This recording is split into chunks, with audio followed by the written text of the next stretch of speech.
بہتر طریقے سے بتا سکیں گے، وہ ان کی مہارت ہے اس میں۔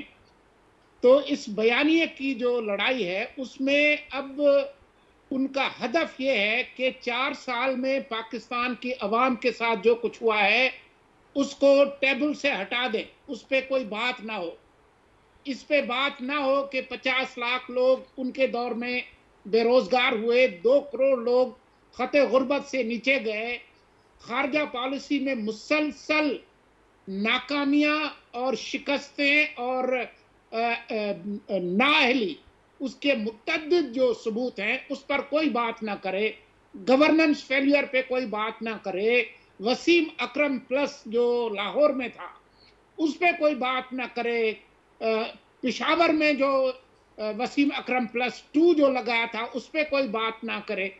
تو دیکھیں یہ تو ان کی کامیابی ہے کہ جی وہ سارا زور جو ہے وہ اب اس پہ ہے کہ غیر ملکی سازش ہے اور غدار کون ہے اور نیوٹرل کوئی نہیں ہو سکتا اور میں جہاد کر رہا ہوں۔ ٹھیک ہے، تو یہ اچھا ان یہ کا وہ ایک یہ جو بیانیہ ہے یہ اتنا سیلیبل کیوں ہے، یہ میں واپس آ کے آپ سے پوچھوں گی، لیکن نسیم سے بھی میں یہی پوچھوں کہ عمران خان صاحب اپنے بیانیے کو لے کے بس آگے بڑھ رہے ہیں، اور ایسے یہ معاملہ جائے گا کس طرف؟ جو وہ بیانات دیتے ہیں، جو وہ باتیں کہہ رہے ہیں، یہ کہیں پہ بات ٹیبل تک آئے گی؟ آپ کو لگتا ہے کہ وہ آئیں گے میز پہ کسی کے ساتھ بیٹھیں گے یا نہیں؟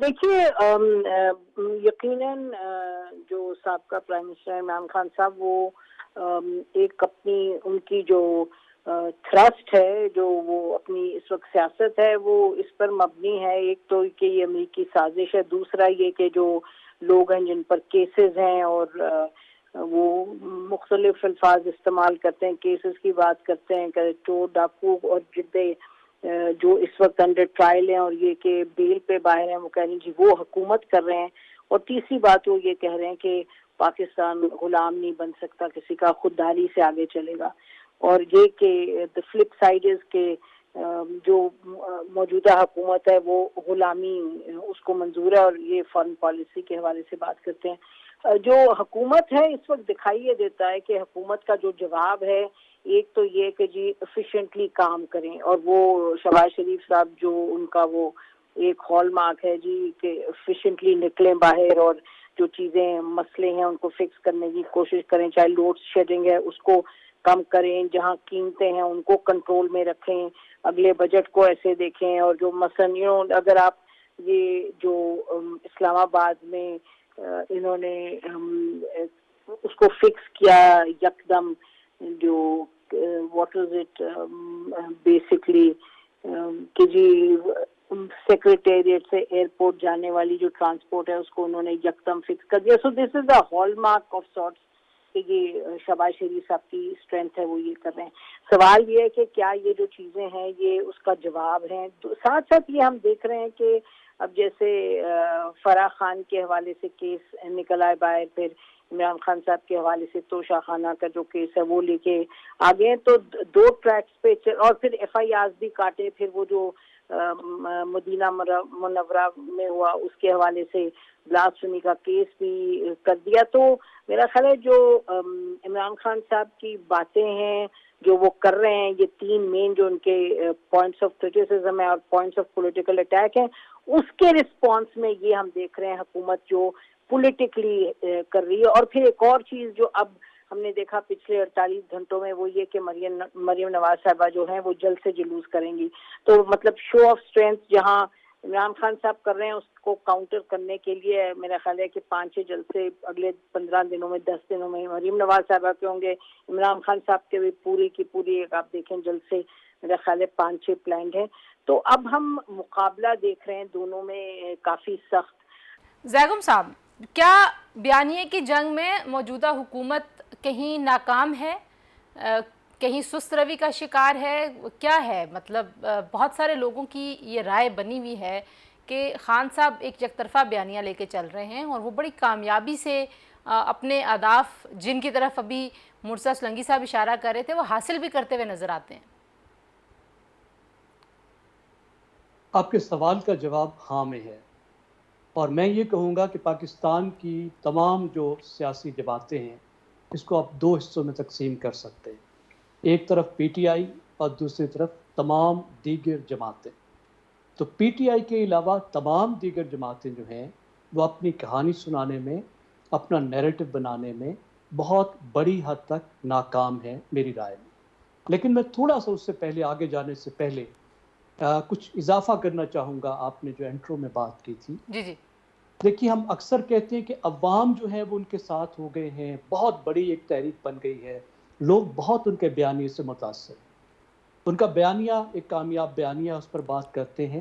لیکن آپ ذہن میں رکھیے کہ 2018 میں جو ان کے عروج کا وقت تھا، جب انہوں نے حکومت بنائی، اس وقت ان کے جو کل ووٹ تھے وہ پاکستان کے ووٹرز کا 32% تھے. 1,70,00,000 تقریباً ان کے پاس ووٹ تھے 2018 میں. اور 2018 میں آپ کو معلوم ہے 50 سے زیادہ الیکٹیبلز نے سائڈ سوئچ کی تھی، اور جو ان کو ٹیل ونڈ ملی تھی، جو ان کو سپورٹ ملی تھی، جس طریقے سے مخالفین کو بٹھایا گیا تھا، جس طریقے سے ووٹرز میں تاثر تھا کہ ان کے علاوہ کوئی دوسرا نہیں جیت سکتا، اس کے باوجود ان کی ووٹر بیس جو تھی وہ 32% تھی. تو عوام تو 32% نہیں ہو سکتے نا جی، عوام کو 50% سے تو اوپر کیجئے نا. اب دوسری بات یہ ہے کہ آپ یہ دیکھیے کہ جو بڑی پارٹیز ہوتی ہیں، پی ٹی آئی ایک بڑی پارٹی ہے، پاکستان کی 3 بڑی پارٹیوں میں سے ہے. تو یہ پارٹیاں کیچ آل پارٹیز ہوتی ہیں، ان کی جو ووٹر بیس ہے وہ ڈائیورس ہوتی ہے. جیسے میں نے عرض کیا کہ اس میں بہت سارے جو ہے، جب 50 سے زیادہ ایسے ایم این اے آ گئے جو پہلے سے ایم این اے رہ چکے تھے، تو ان کا بھی ووٹ بینک ہے. پیٹرنیج کا بھی کافی ووٹ ہوتا ہے جو کام کرانے کے لیے آئے ہوتے ہیں. پی ٹی آئی کی کے پی میں حکومت چل رہی ہے تو اس کا بھی ایک ووٹ بینک ہے. تو اس ووٹ بینک کے اندر ہمیں لوکیٹ کرنا ہے کہ پی ٹی آئی کی بیس کہاں ہے، جس کے بارے میں ہم ذکر کرتے ہیں کہ یہ بہت موبلائزڈ ہے، یہ ٹویٹر پہ بہت گرم ہے، یہ لوگوں کے گریبان پھاڑنے کو تیار ہے، یہ جلسوں میں آتے ہیں، یہ عمران خان کی خاطر جان دینے کو تیار ہے. اور پچھلے ہی دنوں ایک شو میں میرے ساتھ بیٹھے ہوئے ایک بڑے سینئر ریٹائرڈ افسر نے کہا کہ ایک طرف جو ہے وہ شیطان کے پجاری ہیں اور دوسری طرف حق کی پارٹی ہے. یعنی عمران خان حق کی پارٹی ہے، باقی تمام شیطان کے پجاری ہیں. تو یہ والا جو طبقہ ہے، کیا یہ ٹوٹل 32% ووٹ بینک ہے؟ میرے خیال میں نہیں. کتنا پی ٹی ہوگا؟ آئی کی جو چلے میں آپ سے یہ بھی پوچھ جی لوں کتنا ہوگا یہ؟ میری اپنی رائے میں یہ گیسٹیمیٹ ہے، لیکن جس طریقے سے پالیٹکس ورک کرتی ہے اور جس طریقے سے پاکستان کی پولیٹیکل پارٹیز کی ساخت ہوتی ہے، پی ٹی آئی کی ہے، میری رائے میں یہ پی ٹی آئی کے 2018 کے ووٹرز کا 1/3 ہے. ٹھیک ہے، یعنی 32% اگر ان کے ووٹ تھے کل ووٹس کا، تو اس میں سے 10-11% ووٹر ایسے تھے جو ان کے بیس ووٹر ہیں. نمبرز کے حساب سے میری رائے میں یہ 50 لاکھ سے 70 لاکھ تک ایسے لوگ ہیں جو ان کی بیس ہے، جو یہ والا طبقہ ہے جو موبلائز ہوا ہے، جس کو انہوں نے کامیابی سے دوبارہ موبلائز کیا ہے. یہ بہت بڑی تعداد ہے. 50 لاکھ لوگ پاکستان میں اگر پولیٹیکلی موبلائز ہو جائیں تو ظاہر ہے آپ کو سٹریٹ پہ بڑی گرمی نظر آتی ہے، آپ کو لگتا ہے کہ قیامت آنے والی ہے. یہاں تو 30,000 کا جلسہ جب آپ دکھاتے ہیں تو آپ کہتے ہیں بس جی لوگ گیا پاکستان. یہاں تو 10,000 میں ذرا سلنگی صاحب سے بھی پوچھ لوں. بیٹھتے ہیں. جی میں سلنگی صاحب سے پوچھ لوں، آپ جو ظاہر ہے آپ ایک ہمیشہ آپ ڈیٹا انالیسس کرنا آپ کا ایک فن بھی ہے. تو سلنگی صاحب اب ہم کیا سمجھیں، کیونکہ پاکستان تحریک انصاف کا جو سوشل میڈیا ہے اگر آپ اس کو دیکھیں تو لگتا ہے بھائی پورا پاکستان، اسی لیے خان صاحب کہہ رہے ہیں میں تحریک انصاف کو نہیں پوری قوم کو اسلام آباد بلا رہا ہوں. دیکھیں میں زیغم خان کا جو تجزیہ ہے اس سے بڑی حد تک متفق ہوں. میں نمبرز میں نہیں جاتا کیونکہ آج الیکشنز نہیں ہو رہے، چاہے خان صاحب کی یہ خواہش ہو، لیکن آج الیکشنز نہیں ہو رہے. الیکشنز وہ کرا سکتے تھے، لیکن جب ان کے پاس یہ اختیار تھا انہوں نے یہ اختیار استعمال نہیں کیا. اس وقت وہ کہتے تھے کہ اس کو تو چھوڑ دیں، یہ تو پوری کرے گی مدت، اگلے 5 سال بھی ہمارے ہیں، آپ ہیں کس چکر میں. تو زمین پاؤں سے کے نیچے سے کیسے نکلتی ہے وہ میرے خیال میں اب انہوں نے دیکھ لیا ہے. تو اب انہوں نے اپنے بیس کو گرمایا ضرور ہے، لیکن بات یہ ہے کہ آپ یہ دیکھیں گے کہ جس وقت الیکشن ہوں گے اس وقت کیا ماحول ہوگا. ہمیں نہیں معلوم کہ کب الیکشن ہوں گے، کیونکہ حکومت کی جو خواہش ہے اور جو کوشش ہے وہ یہ ہے کہ ملک میں ایک ساتھ الیکشنز ہوں پورے ملک میں. اچھا. اور وہ تو ہوگا اس وقت جب پارلیمان اپنی مدت پوری کرے، صحیح. جو کہ اگست سپٹمبر 2023 کے بعد ہی ممکن ہے. اس کے بعد 2 مہینے کی کیئر ٹیکر حکومت ہوگی. تو آپ سمجھیں کہ 2023 کے آخر میں اب یہ ایک چیلنج ہے اس حکومت کے لیے کہ اس نے عمران خان کا جو بیانیہ ہے اس کا توڑ بھی نکالنا ہے. کوئی بہت زیادہ انتقامی سیاست بھی نہیں کرنی ہے، لیکن قانون اپنا راستہ لے. جو بڑے الزامات ہیں عمران خان کے خلاف ان اس کے پر بالکل تحقیق اور تفتیش ہونی چاہیے، بشمول فارن فنڈنگ کیس اور فرا گوگی اور وغیرہ وغیرہ. تو ٹھیک ہے. اگر اس عرصے میں وہ اکانومی کو اسٹیبلائز کر لیتے ہیں، گورننس بہتر کر لیتے ہیں، فارن پالیسی چیلنجز کو میٹ کر لیتے ہیں، تو ہم پھر اس وقت دیکھیں گے کہ 2023 کے آخر میں عوام کی جو اکثریت ہے، ہمارا جو نظام ہے first pass the post system کا، اس میں الیکٹیبلز اور عوام کس طرف جاتے ہیں. ٹھیک ہے، ایک بریک لے لوں میں. آپ تینوں نے کیونکہ پاکستان میں جو سیاسی تاریخ کے اتار چڑھاؤ ہیں وہ دیکھیں ہیں بڑے قریب سے، نشیب و فراز، اور وہ کیا انڈیکیٹ کرتے ہیں جو آج کے حالات ہیں؟ کیا یہ غیر معمولی ہیں؟ کیونکہ جو جتنی دہائیاں میں نے زندگی میں پاکستان کو دیکھا ہمیشہ ایک نازک دور سے گزر رہے تھے. بہرحال پھر بھی کچھ لوگوں کا خیال ہے کہ اتنی تقسیم کبھی نہیں تھی. اس پہ بات کرتے ہیں جی بریک کے بعد. ہمارے ساتھ رہیے.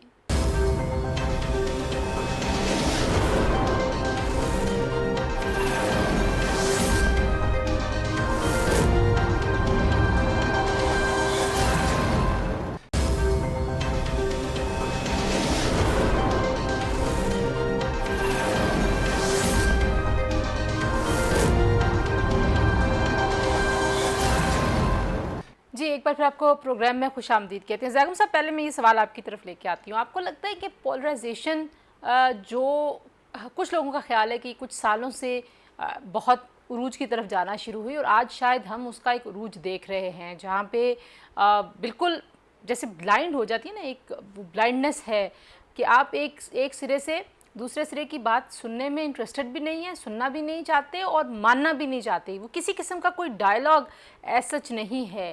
یہ میں خان صاحب کے سپورٹرز اور ورسز باقی لوگوں کی بات کر رہی ہوں. آپ بالکل ٹھیک کہہ رہی ہیں. دیکھیں، جمہوریت خود ایک ڈائلاگ کا پروسیس ہے نا. پارلیمنٹ میں کیا ہوتا ہے؟